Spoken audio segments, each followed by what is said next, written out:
സുരക്ഷാ പരിശോധനയിൽ കയറ്റുമതി ചെയ്ത കോൺക്രീറ്റ് ബ്ലോക്കുകൾക്കിടയിലാണ് ഒളിപ്പിച്ച നിലയിൽ മയക്കുമരുന്നുകൾ കണ്ടെത്തിയത്. 4 ദശലക്ഷത്തിലധികം ആംഫെറ്റാമിൻ മയക്കുമരുന്ന് ഗുളികകളാണ് കണ്ടെത്തി പിടികൂടിയത്. ഇറക്കുമതി ചെയ്ത സാധനങ്ങൾ സ്വീകരിക്കുവാനെത്തിയ ഒരു യമനി പൗരനടക്കം 2 വിദേശികളാണ് അറസ്റ്റിലായതെന്ന് general directorate of narcotic control വക്താവ് അറിയിച്ചു. അറസ്റ്റിലായവരെ പബ്ലിക് പ്രോസിക്യൂഷനെ കൈമാറിയിരിക്കുകയാണ്. എല്ലാത്തരം മയക്കുമരുന്ന് കള്ളക്കടത്തിനെയും പ്രതിരോധിക്കുവാൻ സുരക്ഷാ സേന വലിയ നിശ്ചയദാർഢ്യത്തോടെ പ്രവർത്തിക്കുന്നുണ്ടെന്നും ഇത്തരം കുറ്റകൃത്യങ്ങളിൽ ഏർപ്പെടുന്നവരെ അറസ്റ്റ് ചെയ്യുമെന്നും കർശന ശിക്ഷാ നടപടികൾ സ്വീകരിക്കുമെന്നും അധികൃതർ അറിയിച്ചു.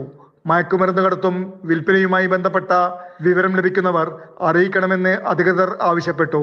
മക്ക, റിയാദ്, കിഴക്കൻ പ്രവിശ്യ എന്നിവിടങ്ങളിൽ 911 എന്ന നമ്പറിലാണ് അറിയിക്കേണ്ടത്. മറ്റ് പ്രദേശങ്ങളിലുള്ളവർ 999 എന്ന നമ്പറിലും വിവരങ്ങൾ കൈമാറാവുന്നതാണ്. Mathrubhumi news, Saudi Arabia.